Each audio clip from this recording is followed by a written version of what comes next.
আজকে রেসিপি দেখাবো মাখার সন্দেশ। বাড়িতে বানাই কীভাবে দেখো। তার জন্য কিন্তু ছানা কাটানোর কোনো ঝঞ্ঝাট নেই। আমি এইরকম কফি কাপে 2 কাপ নেব পানি, 1 কাপ নিয়েছি, তারপরে আবার দেখাচ্ছি।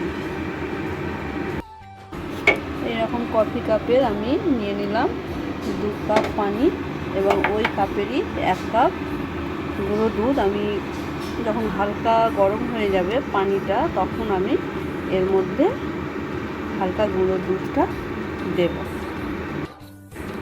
হালকা গরম হয়ে গিয়েছে, এর মধ্যে আমি 1 কাপ গুঁড়ো দুধ ঢেলে দিলাম। এগুলো খুব ভালোভাবে নাড়তে হবে, ঠিক আছে?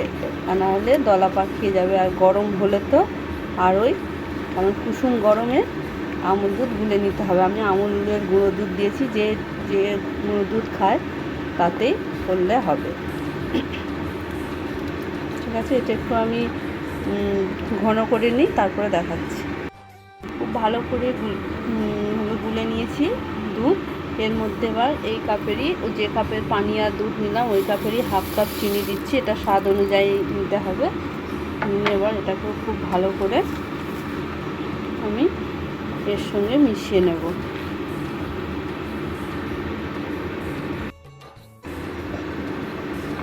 দেখো ফুটছে।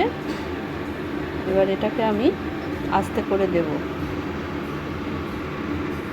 ওভেনটা আস্তে করে দিলাম, দিয়ে আরেকটু ঘন করে নিই। 2 থেকে 3 মিনিট পর আবার আসছি। 3 মিনিট ভালো করে আমি ফুটিয়ে নিয়েছি। এবার কিন্তু যে বলেছিলাম না, ছানা কাটানোর কোনো ঝঞ্ঝাট নেই। তার জন্য আমি এতে দেব টক দই। 3 চামচ মতন টক দই দিয়ে দেব।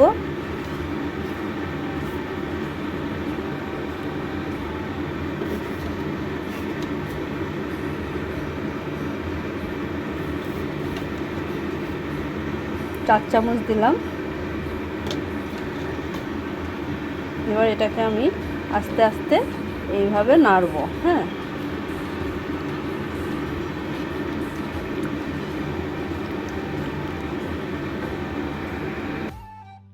এইভাবে কখনো লোতে বা কখনো হাই ফ্লেমে দিয়ে আমাদেরকে এটা অনবরত নেড়ে যেতে হবে, যাতে না ধরে যায়। ধরে গেলে তো ছানাটা, সন্দেশটা খেতে ভালো লাগবে না। এবার একটু একদম লো করে দিচ্ছি, দিয়ে দেখাচ্ছি কেমন দানা হয়েছে কত। এই যে এইভাবে পুরোটা যখন হয়ে আসবে, পুরো গোটা সন্দেশের মতন, দানা মাখা সন্দেশ যেমন হয় ঠিক সেরকম হয়ে আসবে। একদম রেডি করে তারপরে আবার দেখাচ্ছি। দেখো আগের থেকে 5 মিনিট হয়েছে, ফুটছে, অনেকটাই ঘন হয়ে এসছে, দানাগুলোও বেশ বড় বড় হয়েছে সন্দেশের, দেখা যাচ্ছে। আমি আবারও 5 মিনিট পর দেখাবো। মাখা সন্দেশ রেডি।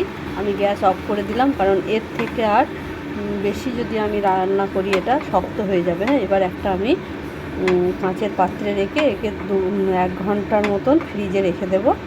তারপরে আবার পরিবেশন করতে হবে। ঠান্ডা এটা ফ্রিজে রেখে, রুম টেম্পারেচারে রাখলে, ওটা রুম টেম্পারেচারে হলো 2-3 ঘন্টা রেখে দিতে হবে। তার জন্য আমি গ্যাসে দেব, এই গ্যাসে বলছি, ফ্রিজে দেব, ঠিক আছে? পরে আবার দেখাচ্ছি। দেখো আমি একটা পাত্রে রেখেছি, রাখার পরে হাতাটা দিয়ে একটু শেপ করে নিয়েছি যাতে সমান হয়ে যায়। এবার এটাকে আমি ফ্রিজে দেব, তারপরে 1 ঘন্টা পর আবার দেখাচ্ছি।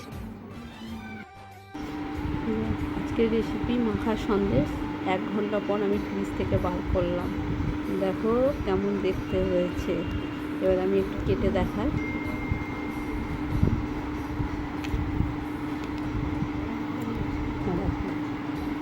কত সফট হয়েছে, দেখো ভেঙে যাচ্ছে কিন্তু হাত দিয়ে। মাখা সন্দেশ বলেছিলাম, ঠিক সেই রকমই হয়েছে। বাড়িতে তোমরা একবার ট্রাই করবে এবং আমার কমেন্টে জানাবে কেমন হয়েছে। আর আজকের রেসিপি আমি এখানেই শেষ করলাম। ভালো যদি লাগে লাইক, কমেন্ট এবং শেয়ার করে আমার পাশে থাকবে।